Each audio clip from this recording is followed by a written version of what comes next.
Hi, I'm Symphoneers, and today we're taking a look at Jeskai Burn in Standard. I was tinkering around with Boros Burn and stuff earlier, and maybe there's a deck there. I was not having a lot of initial success, so the next thing I wanted to do was work Slick Sequence into the list, because Slick Sequence is just any target burn spell that can also draw us a card, which is very useful, and if we're going into blue for it, that gives us access to other cantrips that mean that we don't have to play creatures that die to cut down or creature removal in general, and we don't have to play lower quality burn than like Shock or whatever. We don't have to do the like 2-mana deal 2s in the list, which is nice. So that's kind of like why the list is the basic shape it is.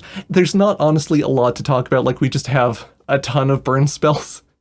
In Lightning Strike Slick Sequence, Boros Charm, we don't really do like the double strike modes or whatever. It's very unlikely that the Swift Spear gets big enough that that's good. Lightning Helix, Shock, Burst Lightning, and Bolt Wave. And then yeah, we do have a single playset of Swift Spears.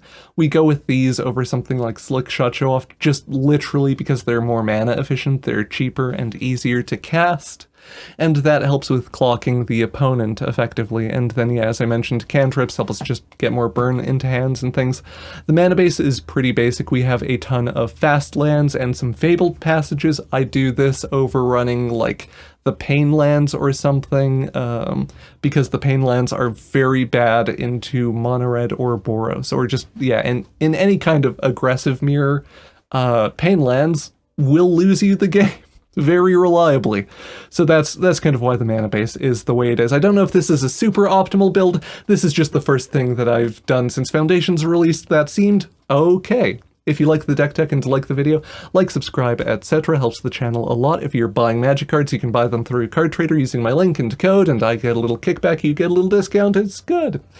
And yeah, I think that's everything. Now, all that rambling out of the way, let's get on to some actual gameplay.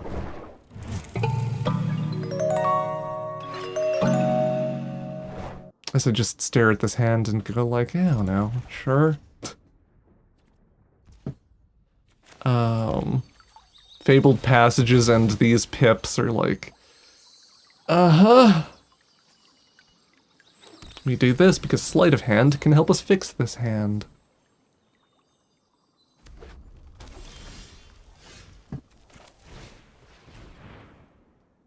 Montagne.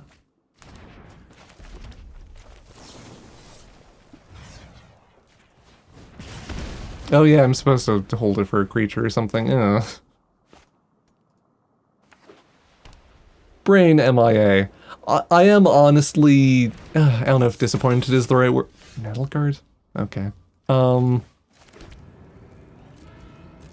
am just like, I really wanted a dead simple, like, linear as hell burn deck to feel alright. We take 6, question mark? We should probably Burst Lightning something. Burst Lightning the Seedglaive Mentor. Opt for not a Spirebluff Canal. Bolt Wave. Okay. Fabled Passage. Grab a red source. Hold up our hand.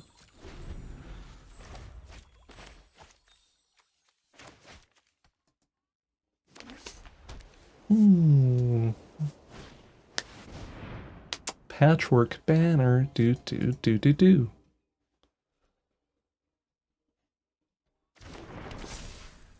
Moose.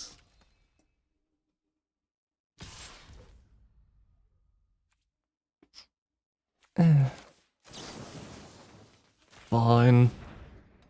I'll shoot the mouse, I guess.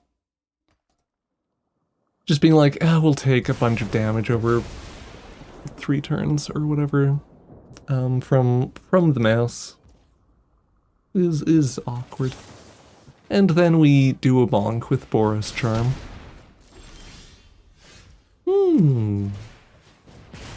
Bolt Wave. Slick Sequence. Okay. Hold up a shock.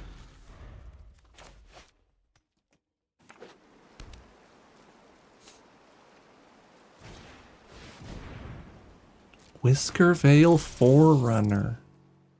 They can trigger it with Rockface Village. And get some more meese. I think we're in count to 20 mode.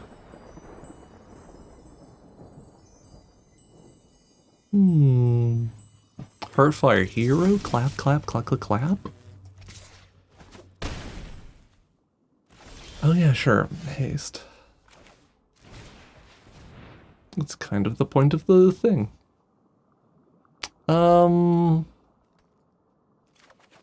Burst lightning? That might not be correct. I just feel like we either draw a land and burst lightning gets us to 7 with lightning helix, or we don't, but we draw a burn spell and we kill them with that. That's the hope, or the thinking.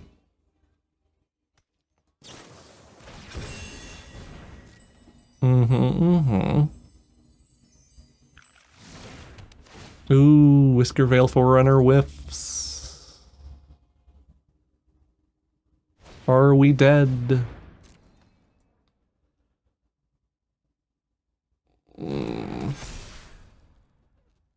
I mean... blip. We could do a thing, but this keeps us alive. I guess theoretically they could have a fling. Okay. No, we're good. We do a pew pew number 1. And we do a pew pew number 2. Ayy. Good games to the opponent. Keep 7. Tranquil Cove. Okay. I would like to do a Fabled Passage here. And for our next turn to be Sleight of Hand plus Bolt Wave. Because that seems neat. Chart a Course 3 Animator? Yeah, we're probably just racing then, I guess. Burst Lightning, because we have a bunch of lands. Bolt Wave.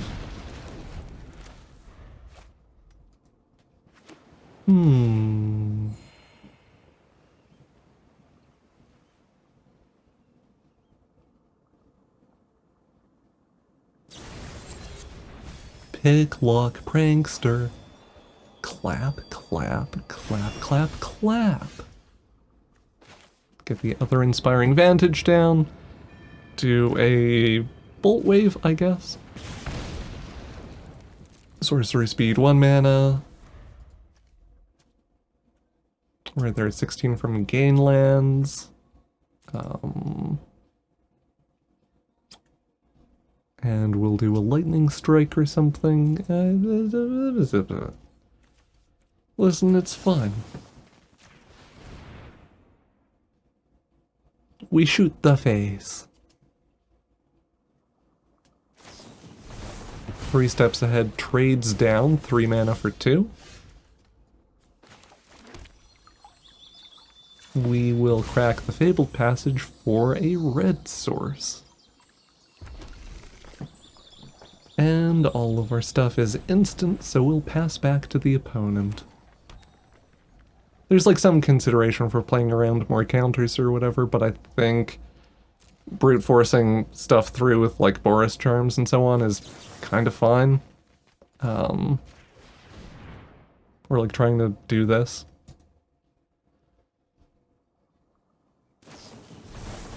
Three steps ahead, trades down again.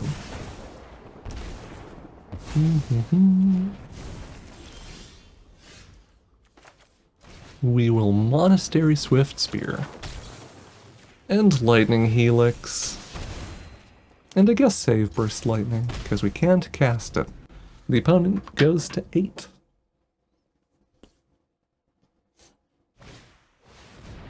Haughty chin do do do do do do. Haughty chin do do do do do do.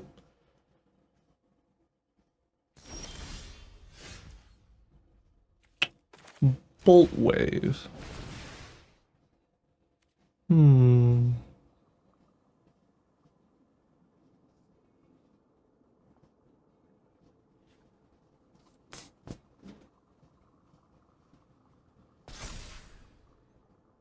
This happens.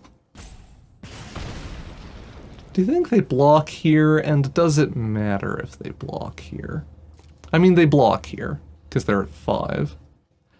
Oh, right, they have the soul partition. Right. It makes attacking here very bad, actually.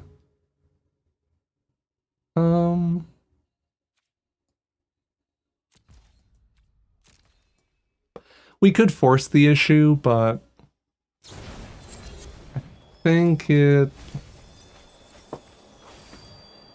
Yeah, I don't know.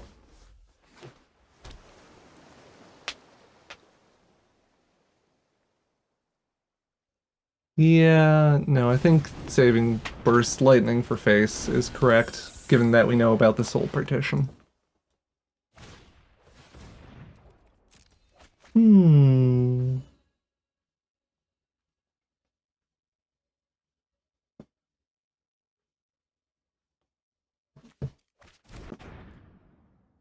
Just quietly doing a thing.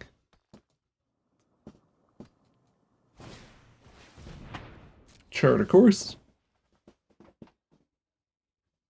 Did we get Spell Pierce back in Standard? I think we did, but I also assumed that they're running an older list that hasn't folded in new cards or whatever yet.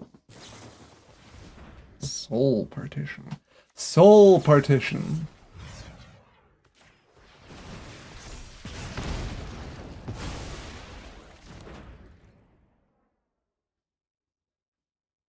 Attack.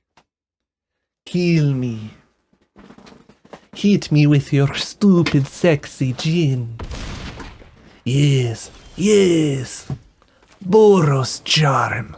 4 damage to target player. Clap. Yeah, I don't know. We get there. Good games to the opponent. That's a 1-land hand that cannot cast Opt or Slick Sequence. If we had access to blue mana, I would probably keep this hand. Well, we certainly have access to blue mana. Sleight of hand, fix this for me. Okay. We do this, we hold up a lightning strike.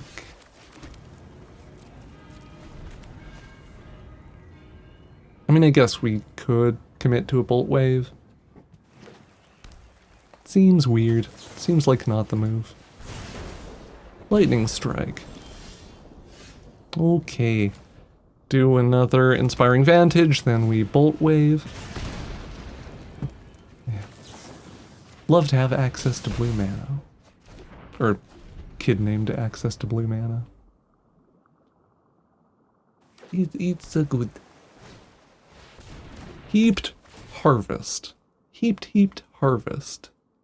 Heaped harvest. Heaped harvest. Heaped harvest. Heaped harvest. The opponent do be healing, which seems awkward, seems suboptimal for us. We have 6 burn that can work at instant speed, but they can gain life. Yeah, the life gaining is the awkward part. Thankfully, they probably won't have a cave. Right? Yeah, just a plains. So their budget domain? Question mark? Like that's a bad duel. And those are a lot of basics.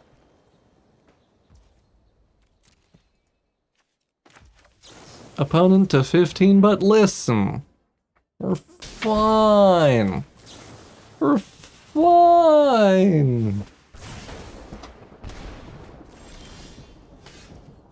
Lightning Helix. Lightning Helix. We just need them to simply not gain any more life. Okay, we lose.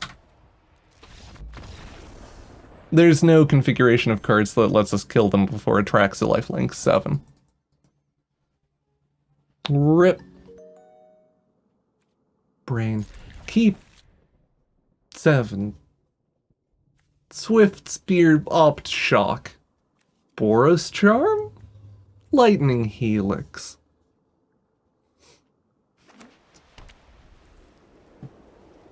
Just talk, do a stream or a game or whatever, only in card names.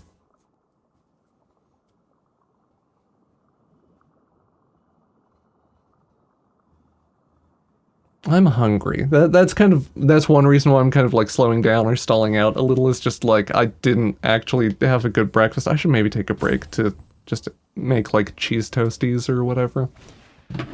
Just cram some basic food in my face. I'm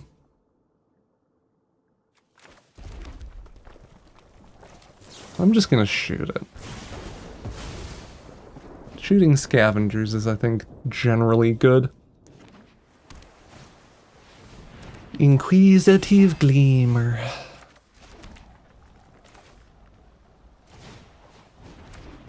Think they'll let us hit them? Let's find out. Bum bum bum bum. We could have Shard Mage's protection, which would kill the Inquisitive Glimmer. We in fact only have an opt.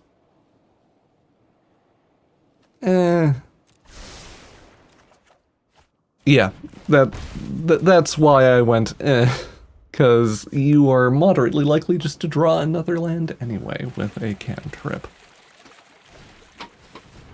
Gremlin Tamer for the opponent might make connecting with the Monastery Swift Spear more difficult.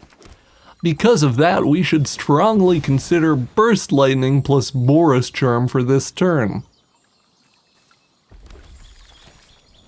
Alright. I forgot that I forgot how Fabled Passage works. Bum. We do this to help keep the Monastery Swift Spear relevant. If they just can chump block with goblins for free, that's awkward for us. If we can put them in a position where they're like risking the Inquisitive Glimmer, that might be useful. I maybe would have just gone straight for the Virtue.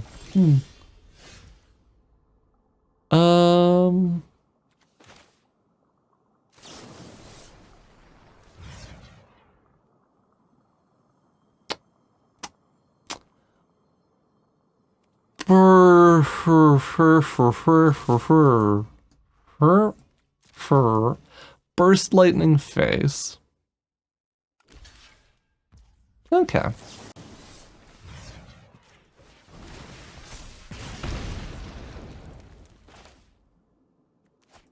I guess we could also Boros Charm them here. That's fun too.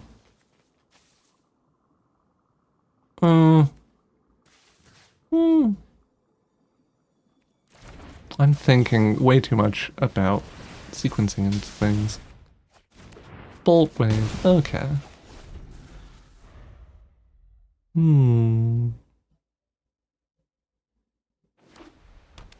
It's maybe more correct just to Burst Lightning the 2/2 there. I don't know, I kind of assumed they wouldn't block, honestly. Or like that's where I'm at. What the thought was.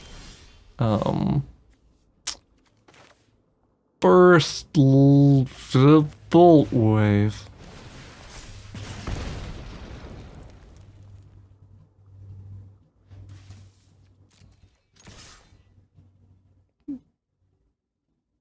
One attack. Sorry, they just block with the Enduring Curiosity, don't they? Like, they're low enough that that's a thing. I was initially not that excited about shooting the cat because, listen, we just want to send Burn Face. But it can carry counters from the Virtue of Loyalty, and if they trade, we lose the Swift Spear, which makes applying pressure weird, and yada yada yada. Swift Spear number 2. Number 2.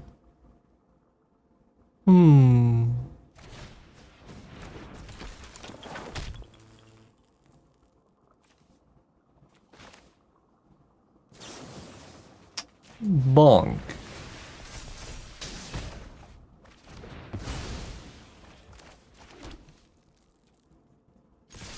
Bonk. We take this like as, you know, losing a swift spear is the way it is. But yeah, we do that. Forest charm and stuff. I like this build. Curiosity and virtue of loyalty with inquisitive glimmer and stuff. Seems neat. Grand entryway for whatchamacallit triggers. Does some stuff. Eerie triggers. Yeah. So they're playing the blue enchantress. You know, that thing. And yeah, Gremlin Tamer would double trigger off of Grand Entryway. They draw a card and play a meticulous archive. Virtue of loyalty does the thing. I would like to simply shoot the opponent. Eat the 3/3 to draw a card. We're good. We do in fact win. Good games to the opponent. Thank you for watching the video, and an extra big thank you to the Patreon patrons and YouTube members that help make these videos possible. Hope you have a wonderful day. Bye-bye.